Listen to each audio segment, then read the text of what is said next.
Hello दोस्तों, कैसे हैं आप सभी। आई होप आप सभी लोग बहुत बहुत बहुत अच्छे होंगे, स्वस्थ होंगे, खुश होंगे। आप सभी का स्वागत है फिर से एक न्यू ब्लॉग में। और आज तारीख है 4 और दिन है शनिवार का। तो आज हम लोग जा रहे हैं बाबा महाकाल की नगरी उज्जैन में। बहुत दिनों से इच्छा थी बाबा महाकाल के दर्शन करने की, लेकिन किसी न किसी कारण से मौका नहीं मिल पा रहा था।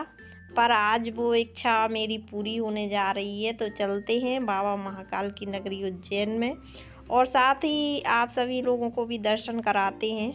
तो यहाँ मैं आज सुबह बहुत जल्दी उठ गई थी। देखिए काफ़ी अंधेरा है क्योंकि हम लोगों को आज जल्दी निकलना भी था और मुझे जल्दी जल्दी से अपने सारे काम भी करने थे। तो इसीलिए मैं जल्दी आज उठ के और सारे काम जल्दी जल्दी करूँगी। तो यहाँ मेरे सारे घर में झाड़ू लग गई है और उसके बाद नहा के मैंने अपनी पूजा कर ली है। और यहाँ मैं बनाऊँगी, थोड़ा सा खाना रख लूँगी क्योंकि कहीं भी हम लोग जाते हैं तो हमें अपनी पूरी व्यवस्था करके जानी चाहिए। क्योंकि मिलने को तो सब मिल जाता है, लेकिन अच्छा रहता है जब अपने साथ बच्चे हों तो अपनी सारी ही व्यवस्था करके पहले से ही चलना चाहिए कहीं भी जाओ आप तो यहाँ मैंने थोड़ी सी पूड़ियाँ बना ली हैं और साथ में मैं थोड़ी सी सब्ज़ी भी बना लूँगी। यहाँ मैंने टमाटर की सब्ज़ी बनाई है क्योंकि ये पूड़ी के साथ टमाटर की सब्ज़ी और मिर्च ये मैंने तल ली हैं। ये इनका कॉम्बिनेशन खाने में बहुत ही अच्छा लगता है, तो मैं ये खाना रख लूँगी, लेकिन हम लोग अभी खाएंगे नहीं। ये खाना हम लोग दर्शन करने के बाद ही खाएंगे। तो यहाँ पे मैंने थोड़ी सी साबूदाने की खिचड़ी बना ली है, तो अभी हम लोग ये खा लेंगे क्योंकि हम लोगों को पहुँचना था 2 बजे और 2 बजे तक कार में खाली पेट बैठने से मेरी सबसे बड़ी दिक्कत ये है कि मुझे एसिडिटी हो जाती है बहुत ज़्यादा। तो मुझे उससे वॉमिटिंग आने लगती है बहुत और जी मिचलाने लगता है, तो ये थोड़ा तो खाली पेट नहीं बैठ पाती हूँ मैं। थोड़ा सा कुछ ना कुछ मुझे खाना पड़ता है, उसके बाद ही कार से सफ़र कर पाती हूँ। तो यहाँ मैंने अपना सारा खाना पीना सब कुछ पैक कर लिया है और इसके बाद हम लोग रेडी हैं। सारा सामान हम लोगों ने रख लिया है और ये अब हम लोग निकल रहे हैं। तो हम लोग जाएंगे अपनी कार से। तो फाइनली वो घड़ी अब आ गई है जाने की। और यहाँ पे हमारी ये आशी बहुत ही ज़्यादा एक्साइटेड है, बहुत ही ज़्यादा खुश है क्योंकि नॉर्मली बच्चों को बहुत ज़्यादा खुशी होती है जब वो कहीं भी जाते हैं। तो मेरी आशी को भी बहुत ज़्यादा पसंद है सफ़र करना, चाहे वो कार से हो, ट्रेन से हो, बस से हो, कुछ से भी ले जाओ उसको बहुत ज़्यादा खुश खुश हो जाती है। सभी के बच्चे होते हैं बहुत खुश। और यहाँ भोपाल से उज्जैन लगभग 190 से 200 किलोमीटर की दूरी है, तो 2.5 से 3 घंटे लगते हैं। लेकिन हम लोग काफ़ी आराम आराम से गए थे और काफ़ी जगह रुकते हुए गए थे, तो हम लोगों को यहाँ करीब 4 घंटे लग गए थे पहुँचने में। और हम लोगों को घर से निकलते निकलते ही 9:30 बज गए थे। तो उज्जैन पहुँचते पहुँचते करीब 2 बजे का टाइम हो गया था, 2 बज गए थे। और यहाँ इस गेट से चालू हो जाती है उज्जैन की सीमा और अब हम लोग उज्जैन में पहुँच गए हैं। और यहाँ पे हम लोगों ने गाड़ी पार्क कर दी है पार्किंग में। पार्किंग बहुत दूर है और मंदिर के लिए अंदर सब लोगों को पैदल ही जाना पड़ता है, तो हम लोग भी चलते हैं। पार्किंग से मंदिर करीब 1 से 2 किलोमीटर होगा, तो हम लोग यहाँ पैदल पहुँच गए हैं। और मंदिर के बाहर ये हम लोग लगवाएंगे टीका क्योंकि टीका यहाँ लगता है, तो सबसे पहले आशी लगवा रही हैं और उसके बाद इनके पापा लगवाएंगे और फिर थोड़ा सा मैं भी लगवा लूँगी।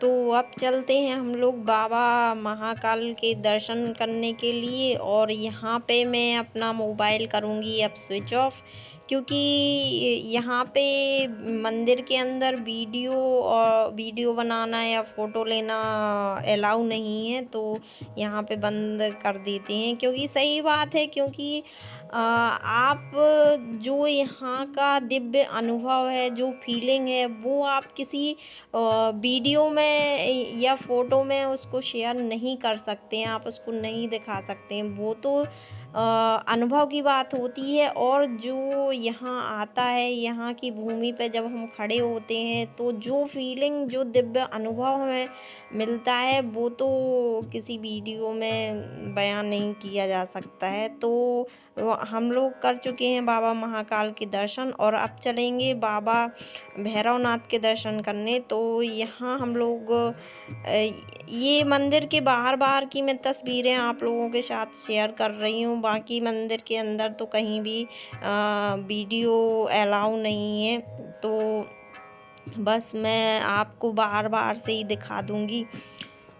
और यहाँ पे मंदिर के अंदर तो बहुत ज़्यादा भीड़ है, लाखों की भीड़ है। पर हम लोगों के पास वीआईपी पास था, तो हम लोगों को ज़्यादा भीड़ का सामना नहीं करना पड़ा। और इसके बाद हम लोग यहाँ पे गए हैं, ये महर्षि संदीपनी आश्रम है, ये गौतमी कुंड है।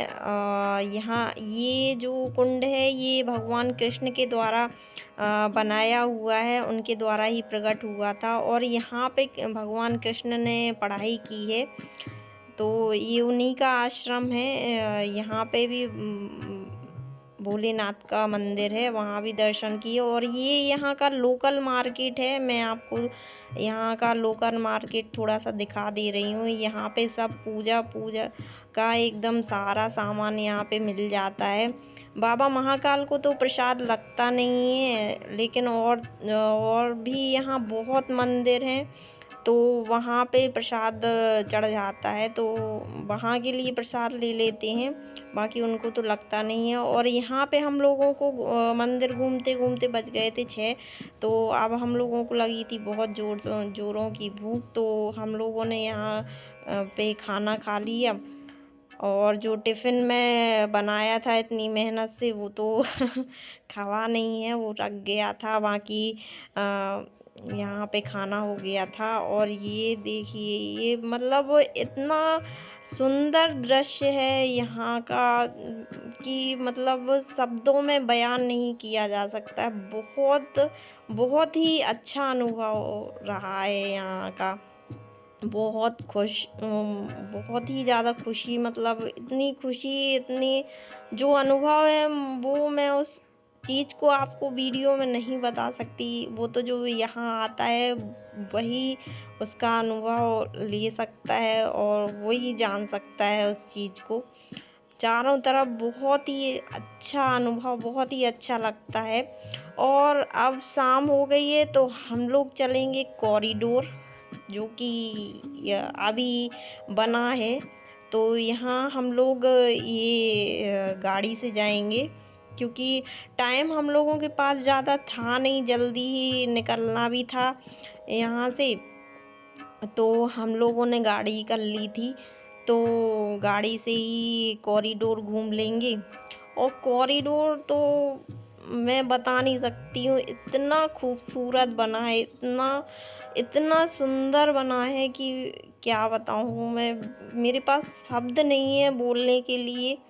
बहुत खूबसूरत बनाया गया है। और यहाँ आने पे बिल्कुल ऐसी फीलिंग आती है जैसे आप किसी राजमहल में आ गए हों। चारों तरफ इतना सुंदर दृश्य है, इतना सुंदर नज़ारा है कि उसे किसी शब्दों में बयान नहीं किया जा सकता है। चारों तरफ बिल्कुल मार्बल से हर चीज़ बनी हुई है, चारों तरफ। और यहाँ पे भगवान शिव की पूरे जीवन को चित्रित किया गया है, उनकी झांकियाँ बनी हुई हैं। और यहाँ देखिए, ये वाली झांकी समुद्र मंथन की है। यहाँ भगवान विष पी रहे हैं, भगवान शिव जो है वो विष पी रहे हैं। और ये वाली झांकी जो है दशानन की है। दशानन अपने सिर पे पूरा कैलाश पर्वत उठाए हुए हैं। उस पे भगवान शिव और उनका पूरा परिवार उनको उठाए हुए थे। पूरे कैलाश पर्वत को अपने सिर पे उठा लिया था उन्होंने। और ये वाली झांकी भगवान शिव की बारात जा रही है। तो इस तरफ रोड के इस तरफ झांकियाँ बनी हुई हैं और इस तरफ दूसरे साइड ये पूरे पत्थर की दीवार है और उस पे जो है उनके जीवन को चित्रित किया गया है। उनके संपूर्ण जीवन को मार्बल के पत्थर पे उनके संपूर्ण जीवन को तराशा गया है बहुत ही खूबसूरती के साथ। और ये वाली झांकी भगवान परशुराम जी की है। और इसके बाद ये वाली जो झांकी है ये बहुत खूबसूरत है। ये भगवान शिव की शादी के समय है, जब उनकी शादी हो रही थी तो माता पार्वती जी की जो माता जी हैं वो उनको देख के उनके स्वरूप को देख के बेहोश हो गई थी। तो उस समय उन्होंने भगवान विष्णु ने उनको चंद्रमा भेंट किया था। तो ये उसी की झांकी है। तो और यहाँ पे बहुत सी झांकी उनके विभिन्न स्वरूपों को दर्शाती हैं। बहुत ही सुंदर सुंदर झांकियाँ हैं। और यहाँ शाम को आने में ही ज़्यादा अच्छा लगता है, क्योंकि चारों तरफ लाइटिंग वगैरह हो जाती है। तो ये यहाँ पे बहुत अच्छा लगता है। और ये दिन में भी यहाँ पूरे दिन खुला रहता है, लेकिन दिन में लाइटिंग वगैरह कुछ नहीं होती है। वो तो नेचुरल लाइट रहती है। तो ये लाइट वाइट कुछ नहीं रहती है। और सबसे बड़ी दिन में दिक्कत ये होने लगी है कि धूप बहुत तेज़ होने लगी है। और हाँ, आज 4 फरवरी का दिन है तो आज ये इतनी धूप तेज़ थी और इतनी गर्मी लग रही थी कि बहुत ज़्यादा ऐसा लग रहा था कि बस गर्मी यहाँ से चालू हो गई है। तो सबसे बड़ी दिक्कत धूप की होती है। और यहाँ पे पेड़ भी लगे हुए हैं, लेकिन वो अभी बहुत ज़्यादा छोटे छोटे हैं, तो छाया के लिए तो ज़्यादा कुछ है नहीं यहाँ पे। तो दोपहर में इतना मज़ा नहीं आता है, लेकिन शाम को बहुत अच्छा लगता है यहाँ पे। ये देखिए, ये नज़ारा बहुत खूबसूरत था। ये यहाँ पे जब हम लोग आए तो ऐसा लग रहा था कि बस केवल यहीं ठहर के रह जाएं। बहुत ये जो दृश्य था ये बहुत खूबसूरत था। ऐसा लग रहा था पता नहीं कहाँ आ गए। इसके लिए तो मेरे पास शब्द ही नहीं है बताने के लिए। बहुत खूबसूरत। और यहाँ पे जितनी भी प्रतिमाएं बनी हैं उनके बारे में लोगों का कहना ये है कि ये जो प्रतिमाएं हैं ये बोलती हैं। बोलने का मतलब ये है कि हर प्रतिमा, हर मूर्ति के सामने एक बार कोड बना हुआ है। तो जैसे ही आप अपने मोबाइल से उसको स्कैन करते हैं तो उसके बारे में सारी डिटेल जानकारी आपके सामने आ जाती है। तो बस ये इसी प्रकार से बोलती हुई मूर्तियाँ हैं। और इसका उद्घाटन हमारे जो माननीय प्रधानमंत्री जी हैं उनके द्वारा किया गया है। तो उन्होंने इसका उद्घाटन किया था। तो ये अभी चालू हुआ है कुछ समय से। और ये कहते हैं कि अभी लोग ये फर्स्ट फेज़ ही बना है, अभी इसका सेकंड फेज़ बन रहा है। तो वो पूरा कवर्ड है। तो यही बहुत बड़ा है। और उसके बाद फिर इतना ही अभी और बन रहा है, तो बहुत बड़ा है। और फिर इसके बाद सेकंड फेज़ भी इतना ही बड़ा बनेगा। तो इसी को घूमने में कम से कम 2-3 घंटे अगर अच्छे से घूमा जाए, पैदल घूमा जाए, तो इसी को घूमने में इतना टाइम लग जाएगा। और सेकंड फेज़ जब बन जाएगा तो उसको भी घूमने में उतना ही टाइम लगेगा। तो आप आराम से आइए, आराम से घूमिए। तो ये बहुत बड़ा है, घूमते घूमते ही थक जाते हैं। ओम नमः शिवाय, ओम नमः शिवाय, ओम नमः शिवाय, ओम नमः शिवाय, ओम नमः शिवाय, ओम नमः शिवाय, ओम नमः शिवाय, ओम नमः शिवाय, ओम और यहाँ पे अब हम लोग कॉरिडोर घूम चुके हैं, तो कॉरिडोर से वापस बाहर की तरफ अब हम लोग जा रहे हैं। सारा कॉरिडोर हम लोग घूम चुके हैं। तो अब यहाँ समय हो गया है 7:30 बज गए हैं और 7:30 बजे हम लोगों को जाना है माता जी के मंदिर। वहाँ की आरती का टाइम हो गया है, तो हम लोग वहाँ की आरती के दर्शन करेंगे और उसके बाद फिर इंदौर के लिए निकलेंगे।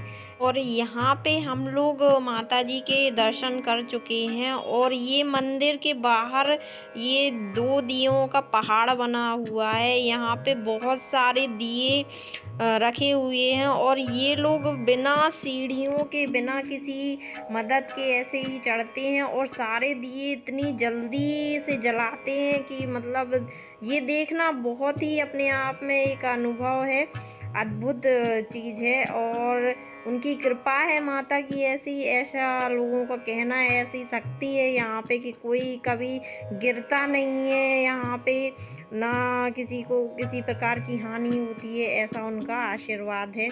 तो हमने भी इनके दर्शन किए।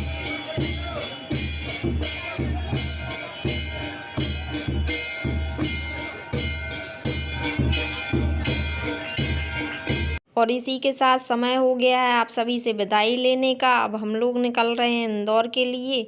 तो वीडियो अच्छी लगी हो तो वीडियो को लाइक, शेयर, सब्सक्राइब, कमेंट ज़रूर कीजिए। मिलते हैं नेक्स्ट वीडियो में। Thank you, bye.